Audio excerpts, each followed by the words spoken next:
الحمد لله نحمده ونستعينه ونستغفره ونعوذ بالله من شرور أنفسنا ومن سيئات أعمالنا من يهده الله فلا مضل له ومن يضلل فلا هادي له ونشهد أن لا إله إلا الله وحده لا شريك له ونشهد أن سيدنا وسندنا وحبيبنا وحبيب ربنا محمدا عبده ورسوله اما بعد فاعوذ باللہ من الشیطان الرجیم بسم اللہ الرحمن الرحیم رب اشرح لی صدری ویسر لی امری واحلل عقدۃ من لسانی یفقہوا قولی اللہم ارنا الحق حقا وارزقنا اتباعہ وارنا الباطل باطلا وارزقنا اجتنابہ فسيكفيكهم الله وهو السميع العليم فسيكفيكهم الله وهو السميع العليم فسيكفيكهم الله وهو السميع العليم يا عليم علمني يا خبير أخبرني يا وهاب هب لي من أسرار الدنيا والآخرة إن الله وملائكته يصلون على النبي يا أيها الذين آمنوا صلوا عليه وسلموا تسليما اللهم صل على سيدنا محمد وعلى آل سيدنا محمد معدن الجود والكرم ومنبع العلم والحلم والحكم وبارك وسلم اللهم صل على سيدنا محمد في أول كلامنا وصل على سيدنا محمد في أوسط كلامنا وصل على سيدنا محمد في آخر كلامنا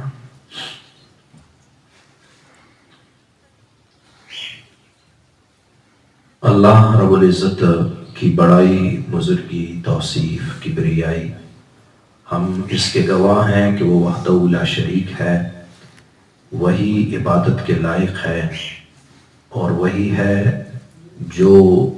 اپنے ساتھ کسی کو شریک نہیں رکھتا۔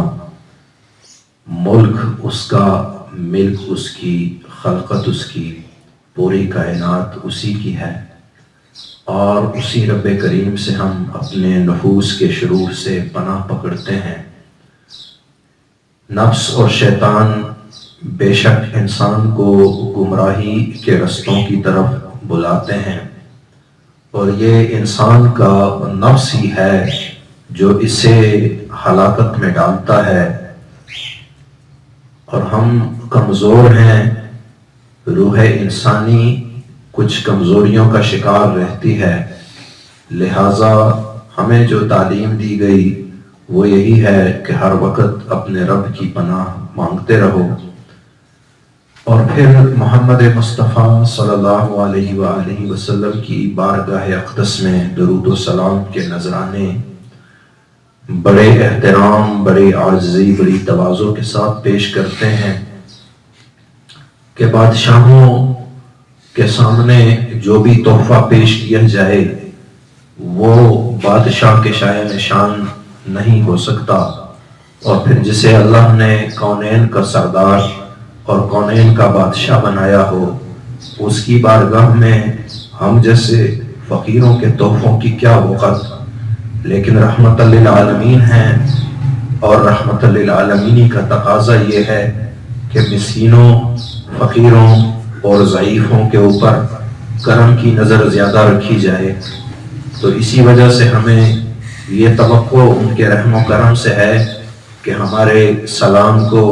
اور ہمارے درود کے تحائف کو وہ بڑی خندہ پیشانی سے قبول فرماتے ہیں۔ رب العزت سے دعا ہے کہ اللہ ہمیں حق رستوں کی تعلیم عطا فرمائے اور ان رستوں پہ چلنے کی توفیق عطا فرمائے، اور دعا ہے کہ باطل سے ہمیں بچنے کی توفیق عطا فرمائے، اور اسی کو ہم اپنے لیے کافی سمجھتے ہیں کہ وہ سمیع و علیم ہے، اپنے بندوں کی صدائیں سننے والا، اور اپنے بندوں کی حالت زار پہ عالم اور باخبر، وہی ہمارے لیے کافی ہے۔ اور پھر علماء امت، صحابہ کرام، صحابیات، امہات المومنین، خلفائے راشدین، آل بیت اطہار، ائمہ آل بیت، تمام علماء صلحاء، سلاسل اربعہ کے مشائخ اولیاء، بالخصوص سلسلہ قادریہ عالیہ کے مشائخ اور اولیاء کرام، اور تا قیامت آنے والے تمام مسلمانوں کے لیے دعائے خیر اللہ نے اپنی بارگاہ میں خاص مراتب عطا فرمائے، قربت خاصہ سے سرفراز فرمائے۔ عزیزان گرامی، اللہ رب العزت نے کلام مجید فرقان حمید میں کچھ پیشین گوئیاں انسانوں کے حالات کے متعلق فرمائی ہیں، کچھ اس زندگی سے تعلق رکھتی ہیں اور کچھ آنے والی زندگی سے متعلق ہیں، کچھ کا ظہور ہماری ان سانسوں کے اندر، یہاں دنیا میں جو سانسیں گنی جا چکی ہیں ان کے اندر ہمارے کچھ واقعات کا ظہور ہو جاتا ہے۔ اللہ فرماتے ہیں کہ تمہاری روح کو سمیٹتے سمیٹتے تمہارے حلق میں آ کے اٹک جانے پر مجبور کر دوں گا، اور تمہارے ارد گرد تمہارے ڈاکٹر، تمہارے دم کرنے والے، تمہارے دعا کرنے والے اور تمام وہ لوگ جو تمہاری خاطر آنسو بہاتے ہیں، سب مجبور محض ہو کر تیری چارپائی کے گرد کھڑے ہونے پہ مجبور ہوں گے۔ ہر شخص چاہے گا کہ تمہارے لیے چند لمحے زیادہ کر دیے جائیں، لیکن ایسا ہو نہیں سکتا، سارے کے سارے مجبور ہیں، اور تمہاری روح کو تمہارے جسم کے اندر لوٹا دینے پر کوئی بھی قادر نہیں۔ پھر میں تمہاری روحوں کو تمہارے جسموں سے آزاد کر دوں گا، اور تمہارا یہ جو وجود ہے چلتا پھرتا، یہ وجود ایسا لاچار پڑا ہوگا کہ اسے غسل بھی کوئی اور کروائے گا، اسے نہلائے گا کوئی اور، کپڑے کوئی اور اتارے گا اور نیا کفن کوئی اور پہنائے گا، اور پھر چند ہاتھ اٹھا کے قبر کی گہرائی میں رکھ دیں گے۔ پھر اللہ اس کے بعد آنے والے حالات کے متعلق پیشن گوئی فرماتے ہیں، یوم تکون السماء کالمہل وتکون الجبال کالعہن، ایک دن پھر ایسا آئے گا کہ اس آسمان کو پگھلے ہوئے تانبے کی طرح تم دیکھو گے کہ یہ پھٹ جائے گا، ٹکڑے ٹکڑے ہو جائے گا، اور یہ جو تمہیں بڑے بڑے پہاڑ نظر آتے ہیں، یہ کوہ ہمالیہ اور کوہ ہندوکش اور یہ کوہ کاف کے پہاڑ جو بڑے پرہیبت، بڑے پرعظمت اور بڑی شان سے اس زمین کے اوپر اپنے زانو گاڑے بیٹھے ہیں، انہیں میں دھنکی ہوئی روئی کی طرح ہواؤں میں بکھیر دوں گا۔ تم دیکھو گے چاروں طرف کہ یہ دھنکی ہوئی روئی کی طرح ہواؤں میں بکھرتے چلے جائیں گے، اور اس دن لا یسأل حمیم حمیما، اور تمہیں کوئی دوست مددگار ایسا نہیں ہوگا کہ جو تمہارے کام آئے اور تمہارا ساتھ دے اور تمہیں بچانے کے لیے وہ اپنی کوئی قربانی پیش کرے۔ وہ ایسا دن ہوگا کہ یہ سب تمہیں دیکھ رہے ہوں گے، تمہارے حالات سے باخبر ہوں گے، سب کو پتا ہوگا کہ یہ مجرم ابھی چند لمحوں میں جہنم میں منہ کے بل گرا دیا جائے گا، لیکن کوئی شخص، نہ تمہارا دوست، نہ تمہارے ماں باپ، نہ تمہارے بھائی، نہ تمہارے بچے، نہ تمہاری بیوی، نہ تمہارے پڑوسی، کوئی تمہارے کام نہیں آئے گا، سب منہ چھپاتے پھریں گے۔ اور اس دن مجرم کی حالت یہ ہوگی، مجرموں سنو، اس دن تمہاری حالت یہ ہوگی، یود المجرم لو یفتدی من عذاب یومئذ ببنیہ، ہائے اللہ، اس دن مجرم چاہے گا کہ کاش آج کے دن میرا بیٹا میری جگہ ذبح کر دیا جائے، میرا بیٹا جہنم کی آگ میں پھینک دیا جائے، لیکن میں بچ جاؤں، وصاحبتہ واخیہ، اور وہ چاہے گا کہ میری بیوی اور میرا بھائی میری جگہ فدیے میں چلے جائیں۔ وہ ایسا دن، باپ چاہتا ہے کہ میں مر جاؤں، میری اولاد زندہ رہے۔ کتنے واقعات ایسے ہوئے، زلزلے آئے، اور جب زلزلوں کے بعد لوگوں نے کھدائیاں کی اور زمین کے نیچے سے اور چھتوں کی اور دیواروں کے نیچے سے جب نکالا گیا تو باپ خودہ اپنے بیٹے کے اوپر پڑا تھا کہ میں مر جاؤں، میرا بیٹا بچ جائے، لیکن اس دن باپ کہے گا، یود المجرم، یہ باپ چاہے گا کہ میری جگہ میرا بیٹا، وصاحبتہ واخیہ، اور میری بیوی اور میرا بھائی اور میرا کنبہ، میرا خاندان، یہ سارے کے سارے جہنم میں چلے جائیں۔ ومن فی الارض جمیعا، زمین میں جتنے لوگ رہتے ہیں سب کے سب جہنم میں چلے جائیں، ثم ینجیہ، مجھے نجات مل جائے، ایک اکیلا میں بچ جاؤں۔ لیکن اللہ رب العزت فرماتے ہیں کلا، ہرگز نہیں، آج تو قطعاً نہیں بچ سکتا، تو ایسی بھڑکائی ہوئی آگ کا سامنے کرنے لگا ہے کہ جس آگ کی خاصیت یہ ہے کہ وہ چمڑے کو ادھیڑ کے رکھ دیتی ہے، ہڈیوں کو بھگیر کے رکھ دیتی ہے۔ آج کے دن تمہارے لیے بچنا ناممکن ہے، آج تم نے اس آگ میں اوندھے منہ گرنا ہی گرنا ہے، کیونکہ تم میرے احکام کو توڑتے رہے، تم مال جمع کرتے رہے، محفوظ کرتے رہے، نمازوں سے منہ موڑتے رہے، اور زندگی تم نے اپنی خواہشات کے تحت گزاری۔ عزیزان گرامی، وہ ایسا دن ہوگا یوم یفر المرء من اخیہ وامہ وابیہ وصاحبتہ وبنیہ، وہ ایسا دن ہوگا کہ ماں باپ، بیوی، بچے سب کے سب اپنے اپنے حال میں مگن ہوں گے، سارے دور بھاگیں گے ہم سے۔ وہ ایک شخص اپنے آپ کو سوچے کہ میرا بیٹا مجھ سے منہ موڑے گا، میری بیوی جو میری محبت کا دعویٰ کرتی ہے اس دن چھپتی پھرے گی، میرے ماں باپ جنہوں نے مجھے بچپن میں پالا پوسا وہ مجھ سے چھپتے پھریں گے، ساری مخلوق مجھ سے منہ موڑ لے گی۔ وہ ایسا دن ہوگا عزیزان گرامی۔ میرے نبی نے فرمایا کہ میں صحابہ سے ایک مرتبہ آپ نے فرمایا بتاؤ کہ مسکین کون ہے؟ صحابہ کرام نے، دیکھو جیسے ہماری سوچ ہوتی ہے انسانوں کی، صحابہ کرام نے فرمایا یا رسول اللہ جس کے پاس درہم و دینار نہ ہو وہ مسکین ہے، جو جس کے پاس پیسہ نہ ہو وہ مسکین ہے۔ ہم تو سمجھتے ہیں لاکھوں کروڑوں والا امیر ہے، جس کے پاس کروڑوں نہیں وہ غریب اور مسکین ہے۔ میرے نبی نے فرمایا نہیں، وہ مسکین نہیں۔ پھر صحابہ کرام نے، میرے دین کے ان جانثاروں نے، میرے نبی کے جانثاروں نے، ان لوگوں نے جنہوں نے دین کو ہم تک پہنچانے کی سعی اور جستجو اور جدوجہد کی، انہوں نے عرض کی یا رسول اللہ جس کی اولاد نہ ہو، کہا وہ بھی مسکین نہیں ہے۔ پھر انہوں نے عرض کیا یا رسول اللہ جس کی جائیداد نہ ہو، کہا وہ بھی مسکین نہیں ہے۔ پھر انہوں نے کہا اللہ و رسولہ عالم، تو پھر اللہ اور اللہ کے رسول کو پتا ہوگا کہ کون مسکین ہے۔ یا رسول اللہ آپ ہی فرما دیں۔ میرے نبی نے فرمایا کہ یہاں دنیا سے اعمال کے پہاڑ لے جائے، یہ نمازیں، یہ روزے، یہ حج، یہ زکاتیں، یہ ذکر فکر، یہ خیراتیں، یہ صدقات، اعمال کے پہاڑ لے کے چلا جائے۔ یہ جب وہاں کھڑا ہو تو اعمال کے دفتر پڑے ہوں، اور یہ باقاعدہ اگر اس کے اوپر کسی کا حساب نہ ہو تو جس کے پاس اتنے اعمال ہوں گے ظاہر ہے وہ جنتی ہے، جس کے پاس اتنے روزے، اتنی نمازیں، جس نے ساری زندگی قیام اللیل کیا، ساری رات تہجد پڑھتا رہا، اور ہر پل ہر لحظہ اللہ رب العزت نے نماز کے لیے تو وقت مقرر فرمایا۔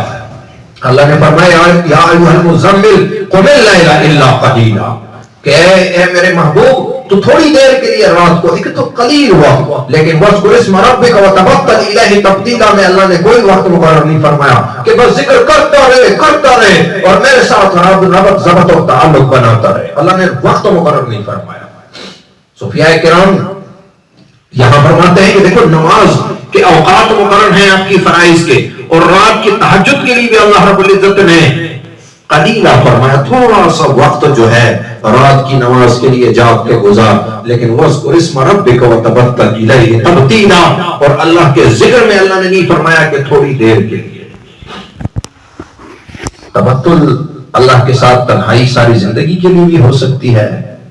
اور کچھ لمحات کے لیے بھی ہو سکتی ہے۔ تو یہ ذکر کرتا رہا، اعمال کے پہاڑ لے کے چلا گیا، میرے نبی نے فرمایا۔ اور پھر اس کے پاس ایک بندہ آیا، اس نے کہا کہ اس نے میرا فلاں حق کھایا ہے، اسے ایک اس گناہ، اس کی نیکیاں اٹھا کے اس بندے کو دے دی جائیں گی۔ دوسرا آیا، اس نے کہا میرے فلاں مسائل ہیں اس کے ساتھ، اس کی نیکیاں اٹھا کے اس کو دے دی جائیں گی۔ تیسرا، چوتھا، پانچواں آتے چلے گئے، یہاں تک کہ تمام نیکیاں اس کی فنا ہو جائیں گی، کوئی ایک نیکی بھی نہ رہے گی اس کے پاس۔ اور پھر چند لمحے بعد لوگ آئیں گے اور کہیں گے کہ اس کے اوپر میرے حقوق باقی ہیں، ان کے گناہ اٹھا کے اس بندے کو دے دیے جائیں گے، اور اس کے اعمال، نیکیوں کے اعمال کی جگہ گناہوں کے پہاڑ کھڑے کر دیے جائیں گے اور منہ کے بل جہنم میں گرا دیا جائے۔ اب آپ کہیں گے کہ ہم نے تو جی ساری زندگی محنت مزدوری کی، حق حلال کمایا اور چھوٹی سی جھگی بنائی، ایک چھوٹا سا گھر بنایا، ہم نے تو نہ کسی کا قرض کھایا ہے، نہ کسی سے زبردستی زمین لی ہے، نہ کسی سے زبردستی پیسہ لیا ہے۔ دیکھو ہمارے ہاں تو گنہگار وہ ہے نا کہ جو ظاہراً ہم ڈھونڈتے ہیں نا، جب آتا ہے کم ناپ تول والوں کے لیے ہلاکت ہے تو ہم دکانوں پہ چلے جاتے ہیں، ہم دیکھتے ہیں کساب کم ناپ رہا، ہم دیکھتے ہیں دال والا، سبزی والا، ہم ان کو ڈھونڈتے پھرتے ہیں۔ قرآن کریم بڑا وسیع مفہوم رکھتا ہے، علم بڑا وسیع مفہوم رکھتا ہے، اور جسے اللہ رب العزت نے من لدنا علم عطا فرما دیا، علم لدنی عطا فرما دیا، اس کے کیا ہی کہنے۔ اور یہ نہیں ملتا مگر اولیاء عظام کو، تصور اس مزاج والوں کو، ان لوگوں کو جو ساری زندگی، دیکھو ایک عالم دین اپنے طلباء سے فرماتے تھے کہ بیٹا تم لوگوں نے دور حدیث تو پڑھ لیا، تم عالم تو بظاہر بن گئے، گلے تو بن گئے ہو، لیکن رس گلے بننا۔ تو طلباء پوچھتے تھے حضور رس گلے کیسے ہوتے ہیں؟ کہا رس گلے کیسے بنیں گے؟ فرمایا رس گلے تم تبھی بنو گے جب تم رائے پور کی خانقاہ میں، وہاں قادری خانقاہ تھی اور چشتی خانقاہیں تھیں، تو ان خانقاہوں میں جا کے اپنی زندگی کا کچھ عرصہ گزارو گے، تم اللہ والوں کی جھوٹیاں صحیح کرو گے، تب جا کے تم رس گلے بنو گے۔ اور فرمایا کہ خیر نہیں پھیلے گی اس شخص سے جب تک وہ بیعت کر کے اپنے آپ کی اصلاح نہ کروا لے، اور کسی اللہ والے کی کہ قدموں کی خاک نہ چھانے۔ تمنا درد دل کی ہو تو کر خدمت فقیروں کی، نہیں ملتا یہ گوہر بادشاہوں کے خزینوں میں۔ تو یہ جو علم لدنی ہے یہ اللہ رب العزت اپنے اولیاء کرام کو عطا فرماتا ہے، اور ولی وہ ہوتا ہے جس کا پل پل لمحہ لمحہ اللہ کے ساتھ صحبتوں اور تنہائیوں میں گزرتا ہے۔ مولا علی قاری رحمۃ اللہ تعالی علیہ فرماتے ہیں، مرقات شرح انہوں نے لکھی ہے مشکات شریف کی، ہمارے اہل سنت کے بہت بڑے عالم اور بہت بڑی شخصیت شیخ عبدالحق محدث دہلوی رحمۃ اللہ تعالی علیہ اور مولا علی قاری، ان کی جو شروحات ہیں مشکات کی، ہم محتاج ہیں ان کی طرف کہ ہم ان کی کتب کا مطالعہ کریں۔ وہ فرماتے ہیں کہ تو اگر کر سکے تو اللہ کی صحبت میں بیٹھا کر۔ وہ ایک صاحب فرمانے لگے اللہ کی صحبت میں آپ کہتے ہیں یہ کیسے ہو سکتا ہے؟ میں نے کہا کہ میں نہیں کہتا، ہمارے اکابرین کہہ گیا، زمانہ گزر گیا، بڑوں نے یہ باتیں کہی، ہم تو صرف ان کی بات کی نقل کرتے ہیں، ہم تو نقال ہیں۔ ہم نے تو موسیٰ علیہ السلام کا واقعہ دیکھا پڑھا تفاسیر میں کہ جادوگر آئے، انہوں نے موسیٰ علیہ السلام کا حلیہ اختیار کیا، اللہ رب العزت کو صرف ظاہری نقل پہ اتنا رحم اور کرم آیا کہ اللہ نے ان کی ابدی نجات کا فیصلہ فرما دیا، ورنہ تو شریعت میں جادوگر کی سزا کیا ہے؟ قتل کر دو اس کو اور پھر اس کو جہنم کی آگ میں منہ کے بل گرا دو۔ تو وہ صرف ظاہری نقل پہ موسیٰ علیہ السلام کی ظاہری نقل اتاری، اللہ نے اتنی کرم نوازی فرما دی، تو ہم نے اللہ کے ولیوں کی ظاہری نقل ہی اختیار کر لی۔ ہم نے کہا بن تو نہیں سکتے، چلو ان کی طرح اٹھنا بیٹھنا، ان کی طرح کپڑے پہننا، ان کی طرح کا انداز اختیار کر لیتے ہیں۔ تو یہ اللہ کے ولی، تو جب تم صحبت میں، فرمایا مولا علی قاری فرماتے ہیں جب تم اللہ کی ہو سکے تو اللہ کی صحبت میں بیٹھو، اور اگر اللہ کی صحبت میں نہ بیٹھ سکو تو پھر اللہ والوں کی صحبت میں بیٹھو۔ اور مولانا روم رحمۃ اللہ تعالی علیہ فرماتے ہیں کہ اگر تم اللہ کی صحبت میں بیٹھنا چاہتے ہو تو اللہ والوں کی صحبت میں بیٹھنا شروع کر دو، یہ اللہ کی صحبت میں بیٹھنا ہو جائے گا۔ تو یہ جو بیعت کا سلسلہ چلتا ہے، اور یہ جو ہم اپنے شیخ سے دست بدست بیعت کرتے ہیں اور ذکر لیتے ہیں، یہ ذکر ہم شیخ سے نہیں لیتے، یہ وہ اس کے شیخ سے اور وہ اپنے شیخ سے، اور یہ چلتے چلتے ہم ذکر حضور سے لے رہے ہوتے ہیں۔ ہم نے اپنے ہاتھ شیخ کے ہاتھ میں نہیں رکھے، بلکہ ہم نے اپنے ہاتھ محمد رسول اللہ صلی اللہ علیہ وسلم کے ہاتھوں میں رکھ دیے۔ اتنی قدر و قیمت ہے اس بیعت کی۔ اور زمانہ گزر گیا، تحریکیں چلی، جماعتیں بنی، مسلمانوں نے ہر دور میں ہر زمانے میں اسلام کی خدمت کے لیے اپنی کوششیں کی، کتنی تحریکیں بنی، کتنی جماعتیں بنی، اور اسلام کی مختلف طریقے سے خدمتیں کرنے کی کوشش کی گئی، لیکن ہر تحریک اپنا وقت آنے پہ ختم ہوتی چلی گئی۔ ایک تحریک ایسی تھی جو محمد رسول اللہ صلی اللہ علیہ وسلم سے حضرت علی المرتضیٰ نے لی، اور حضرت علی المرتضیٰ سے امام حسن، امام حسین اور امام حسن بصری نے لی، اور اس طرح چلتے چلتے یہ تحریک آج کے زمانے اور تا قیامت یہ تحریک چلتی رہے گی، اور وہ یہ تحریک ہے تصوف کی سلوک اور احسان۔ یہ جو بیعت کے سلسلے ہیں یہ آج کے زمانے سے نہیں ہو رہا، یہ مرشدان گرامی، یہ پیران اعظام، یہ آج کے زمانے سے نہیں ہے، یہ 100 سال سے نہیں ہے، یہ 200 سال سے نہیں آ رہے، ان کے 300 سال نہیں ہوئے، 400 نہیں، 500 نہیں، 600 نہیں، 1300 سال سے حضور کے زمانے کے فوراً بعد اللہ رب العزت نے امت مسلمہ میں ایک ایسی تحریک رکھ دی، ایک ایسی جماعت بنا دی اپنے دوستوں کی، اولیاء کرام کی، کہ وہ تا قیامت۔ تو عزیزان گرامی، یہ رستہ بڑی حفاظتوں کا رستہ ہے، یہ بڑی کرم نوازیوں کا رستہ ہے، پر ہم سمجھنے کو تیار نہیں۔ ہم ہر تحریک سے متاثر ہو جاتے ہیں، ہم ہر ظاہری معاملے سے متاثر ہو جاتے ہیں، ہم نے اپنے آپ پہ سوچا نہیں، ہم نے اپنے باطن میں، اپنے من میں ڈوب کر پاجا سراغ زندگی، تو اگر میرا نہیں بنتا نہ بن، اپنا تو بن، کم از کم اپنے تو بن جاؤ، تمہاری زندگی میں بہار نہ آئے تو پھر کہنا۔ لیکن ہم میں تیار نہیں، ہم کہتے نہیں، ہم نے 2 کشتیوں میں پیر رکھے ہوئے ہوتے ہیں، اور کچھ نے تو 4 5 کشتیوں میں، پھر جب ڈوبتے ہیں تو کہتے ہیں کہ ہم تو ڈوب رہے ہیں۔ عزیزان گرامی، اللہ رب العزت آپ سے یقین کامل طلب کرتا ہے، اور یقین کامل صاحب یقین کی صحبت میں بیٹھنے سے ملتا ہے۔ اس دن ہمارے ایک ساتھی ہیں مستقل، ہمارے بھائی صاحب فرمانے، یقین کریں کہ انہوں نے جس طریقے سے کہا نا فَسَيَكْفِيكَهُمُ اللَّهُ وَهُوَ السَّمِيعُ الْعَلِيمُ، اس نے مجھے اتنی لذت عطا فرمائی، میں رات دیر گئے تک اس طرح پڑھتا رہا اور روتا رہا، رات دیر گئے تک۔ کہنے لگے ایک زمانہ تھا کہ مجھے، میری چاہت تھی میرے بچوں کا کیا بنے گا، میں نے روزگار، تو میں باہر جانا، تو وہ ساری زندگی گزاری سعودی میں، عرب لوگوں کے پاس، تو کہ میں پھر دوبارہ جانا چاہتا تھا، اور کوئی نہیں تھا جو مجھے اپنے ساتھ لے جائے۔ پھر قسمت مجھے زیست لے آئی یہاں، اور پھر اللہ نے میرے قلب کے اندر اپنی اور اپنے حبیب کی محبت ڈال دی۔ اب میں ہوں اور میرا رب ہے، میں ہوں اور میرے رب کا ذکر ہے۔ کہ مجھے اب ہر بندہ کہتا ہے تجھے بلائیں، اس دن مجھے میرے وہاں جو میرے پرانے میرے جو وہاں کے لوگ تھے، انہوں نے مجھے فون کیا، ان کا آ جاؤ، آپ کو ہم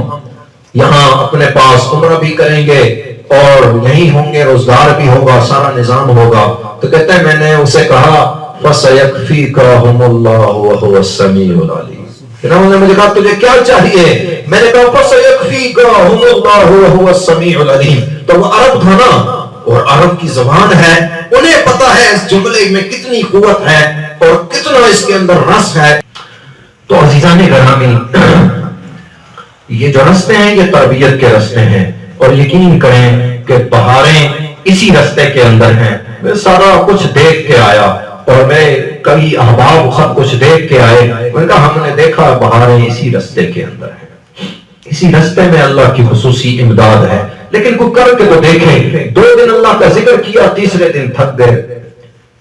اللہ سے صحبت بازی نہ کرو، بیٹھ کے بس اللہ کا ذکر کرتے ہو، تبتل الیہ تبتیلا، بس تنہائی اختیار کر لو اس کے ساتھ، اللہ بیٹھ جاؤ، وَاذْكُرِ اسْمَ رَبِّكَ، اور بس اپنے رب کے نام کا ذکر کرتے رہو، کرتے رہو، کرتے رہو، کرتے رہو۔ ایک دن آئے گا پھر وہ میرا رب فرماتا ہے وہاں قرآن کریم میں، ابھی جو آیتیں میں نے آپ کے سامنے تلاوت کی،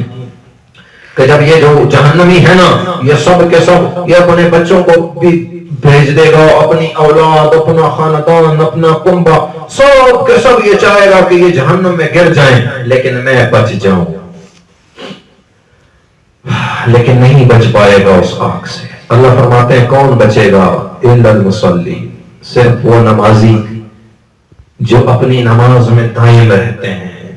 کیا مطلب ہے؟ ہر وقت وہ نماز نہیں پڑھتے دائم رہنا، بس ان کا ذکر، ان کی فکر ان کا ذکر بن جاتا ہے، ان کا تصور ان کی نماز ہوتی ہے۔ کیوں؟ اقیم الصلاۃ لذکر ہی، نماز قائم کرنا ذکر کے لیے، تو اب بس ہر لمحہ ان کا ذکر بنتا ہے۔ اللہ فرماتے ہیں انہیں نجات دے دوں گا میں، اور یہ نجات دنیا میں بھی ہے اور آخرت میں بھی ہے۔ تو نبی کریم صلی اللہ علیہ وسلم نے جب صحابہ سے یہ پوچھا کہ مسکین کون ہے، کسی نے کہا یہ مال والا نہ ہو، کسی کے پاس جائیداد نہ ہو، کسی کے اولاد نہ ہو۔ آپ نے فرمایا نہیں، مسکین یہ نہیں، مسکین وہ ہے جو وہاں حشر کے میدان میں اعمال کے پہاڑ لے جائے، روزے لے جائے، حج لے جائے، زکاتیں لے جائے، خیراتیں صدقات لے جائے، دنیا کی تہجد کی نمازیں لے جائے، 5 وقت کا باجماعت نمازی ہو، اپنی وہ نمازیں لے جائے، اور اس کے علاوہ وہ نوافل اشراق اور چاشت اور اوابین پڑھتا یہ سارا کچھ لے جائے، اور وہاں تمام کے تمام اعمال کوئی اور اس سے لے لے، یہ مسکین ہے، یہ مسکین ہے۔ تو ضروری نہیں ہے کہ کوئی شخص کسی سے پیسے کھا لے تو وہی حق ہے اس کا، وہ حق دیا جائے گا۔ کوئی شخص کسی کا قرض دبا لے تو وہ قرض مانگنے والا آ جائے گا، اس کی نیکیاں نہیں، ضروری نہیں ہے کہ یہی ہو۔ آپ نے کسی کا قرض نہیں کھایا، کسی سے دولت نہیں چھینی، کسی کی زمین جائیداد نہیں چھینی، کسی کو کوئی دکھ کوئی تکلیف نہیں پہنچائی، ایک بیماری تھی، اس ایک بیماری نے سارا کچھ تہس نہس کر دیا، اور وہ بیماری تھی غیبت کی۔ وہ ایسی بیماری ہے غیبت کہ اس غیبت کی بیماری سے بڑے بڑے لوگوں کی مجلسیں خالی نہیں۔ اللہ معاف فرمائے، کبھی کبھی تو بعض ساتھی ہمیں بھی کھینچ لیتے ہیں اپنے ساتھ۔ انہیں 2 ساتھی آئے تو ایک کسی کے متعلق شروع کر دیا، اچھا پھر وہ دونوں غصے میں بھی آ گئے۔ میں نے کہا بات سنو گی، دونوں بات سنو۔ میں نے کہا دیکھو میرے نبی نے فرمایا کہ یہ جہالت کی آوازیں ہیں جو لوگ بلند کرتے ہیں عصبیت اور قومیت کے متعلق، اور میرے نبی نے غیبت کو منع فرمایا ہے۔ ایک اللہ والے کی صحبت میں بیٹھے تھے تو ایک صاحب شروع ہو گئے ایک جماعت کے متعلق، تو انہوں نے تھوڑی دیر بعد کہا سر اٹھا کے، فرمانے لگے بات سنو، میرے آقا اس پہ ناراض ہوتے ہیں کہ ان کی امت میں سے کسی جماعت کے خلاف بات کی جائے۔ تو یہ جو غیبت ہے یہ نیکیوں کو اس طرح کھا جاتی ہے جیسے سوکھی لکڑی کو آگ کھاتی ہے۔ جب آپ سوکھی خشک لکڑی لیں نا اور اس کو آگ دکھا دیں یا سلائی دکھا دیں تو چند لمحے بعد کیا رہے گا اس کے اندر؟ کچھ بھی نہیں۔ اسی طرح نیکیاں ختم ہو جاتی ہیں۔ میرے نبی نے فرمایا کہ الغیبت اشد من الزنا، یہ جو غیبت ہے یہ زنا سے بھی بڑا گناہ ہے، خطرناک گناہ ہے غیبت، اور ہم کبھی کبھار اسے مسجد میں بیٹھ کے کر رہے ہوتے ہیں، مسجد میں بیٹھے ہوتے ہیں اور شروع ہو جاتے ہیں غیبت کے۔ تو عزیزان گرامی یہ رمضان کا مہینہ ہے، 10-15 دن باقی ہیں۔ ان 15 دنوں میں آج ہم لوگ یہ عزم کریں کہ ہم نے آج کے بعد غیبت کم از کم، اے اللہ ہم تو انسان تو یہ جو قواعد انسانی ہے نا، جو یہ اعضاء ہیں، اس پہ تھوڑا سا اسے کنٹرول ہوتا ہے، یہ بھی اللہ کی دین ہے، ورنہ اس پہ بھی کیا کنٹرول، لیکن اس پہ تھوڑا کنٹرول ہوتا ہے۔ باقی باتیں تو اللہ کے سپرد ہے کہ کون مخلص ہے کون مخلص نہیں ہے، کون اللہ والا ہے اور کون شیطان کی صف میں کھڑا ہے، وہ تو میرے رب کو علم ہے کہ کس کو اس نے نجات دینی ہے اور کسے منہ کے بل جہنم میں گرانا ہے۔ جو ظاہری اعمال پہ بھروسہ کر بیٹھتا ہے وہ ہمیشہ گھاٹے اور خسارے کا سودا کرتا ہے۔ ظاہر کے تفقیر باطن کے دشر جانا، رب نشی پپٹ کی تصبور رضا۔ ظاہر میں خود کو عالم با عمل سمجھتے ہو اور باطن میں شرور کا گھونسلہ بنے ہوئے لوگوں کے لیے شر اور فساد کا باعث ہو۔ اللہ صرف آپ کی پگڑی اور آپ کی تسبیح کو نہیں دیکھے گا، اللہ نے ادھر دیکھنا ہے، لیکن بہرحال وہ اللہ کی ہاں ہے کہ اللہ جو چاہے کرے، ہم تو اس کی مخلوق ہیں کمزور تو ہم کر کچھ نہیں سکتے، لیکن اللہ نے ہمیں تھوڑا سا کنٹرول اپنے اعضاء کے اوپر دیا ہے۔ اور اگر ہم یہ 15 دن اپنے ایک حضور اس زبان پہ قابو کر لیں کہ میں نے یہ 15 دن غیبت نہیں کرنی، اگر کوئی کرے تو اسے کہیں بھائی کوئی مکہ و دیو دبل خبری اکڑا دگلو دبل بل خبری روح دکل جہان محبوب دا مدینے خبری۔ ایک دوسرے کی بات نہ کرو میرے بھائی، وہ پھولوں کی اور بلبل کی بات کرو، کوئل کی بات کرو، کل جہان کی روح کی بات کرو، میرے محبوب مدینے والے کی بات کرو میرے ساتھ۔ کیا ضرورت ہے کسی کی بات کرنے کی؟ کیا ضرورت ہے بلا وجہ کسی کے متعلق اس کے خلاف بات کرنے کی؟ اور اس کو میں گناہ بے لذت کہتا ہوں۔ اس میں لذت کچھ نہیں نا، اس میں لذت کچھ نہیں۔ دیکھو کسی سے جائیداد چھین لی تو کچھ تو اپنا بھلا کیا دنیا میں، کسی سے دولت لے لی تو کچھ تو دنیا میں بھلا کیا اپنا، لیکن اس میں تم نے کیا بھلا کیا؟ بولے گھر میں بیٹھے ہو یا کسی کونے میں بیٹھے ہو کسی کے خلاف شروع ہو گئے تو اس میں تو کوئی فائدہ نہ ہوا، تمہیں دنیا میں کچھ اس کا فائدہ نہ ملا، الٹا آخرت کا نقصان بھی ہو گیا۔ تو عزیزان گرامی، غیبت سے بچنے کی کوشش کریں کہ ہم ان 15 دنوں میں اللہ سے دعا کریں کہ اللہ میرا اتنا بس ہے کہ میں 15 دن تیری خاطر والذین جاہدوا فینا لنہدینہم سبلنا، وہ ایسا کریم ہے، وہ کہتا ہے تم تھوڑا میری طرف بھاگو، تھوڑی سی میری طرف تھوڑے قدم بڑھاؤ، میں تمہیں اپنے راستے آسان کر کے دے دوں گا، تمہاری مشکلیں تمہاری تکلیفیں میں تم سے دور کر دوں گا، تمہیں میرے راستے پہ آتے ہوئے کوئی تکلیف کا سامنا نہیں کرنا پڑے گا۔ وہ شیطان کے راستے پہ جاؤ گے، وہاں کانٹے ہیں، وہاں گڑے ہیں، وہاں حوادث ہیں، وہاں مصیبتیں اور تکلیفیں ہیں، وہاں غم ہیں، وہاں دنیا کی رسوائیاں ہیں، وہاں آخرت کی بھی رسوائیاں ہیں، وہاں بڑے بڑے عذاب ہیں، لیکن میرے راستے پہ آؤ گے تو میرا راستہ ایسا ہے کہ میں تمہارے لیے اپنا راستہ آسان کر دوں گا۔ میرے راستے پہ باغ و بہار ہے، میرے راستے پہ آسانیاں ہیں، میرے راستے پہ عافیتیں ہیں، میرے طرف آنے والے رستوں پہ رحمتیں ہیں، اور میرے طرف آنے والے رستوں پہ جنتیں ہیں، اور سب سے بڑی بات، میری طرف آنے والے رستوں پہ میں خود تمہارا استقبال کرنے کھڑا ہوں۔ مسلمانوں ففروا الی اللہ، آؤ اللہ کی طرف بھاگو، اللہ کی طرف دوڑو، کسی اور کی طرف بھاگو گے تو نقصان کا شکار ہو جاؤ گے۔ وہ خود ہمارا انتظار کر رہا،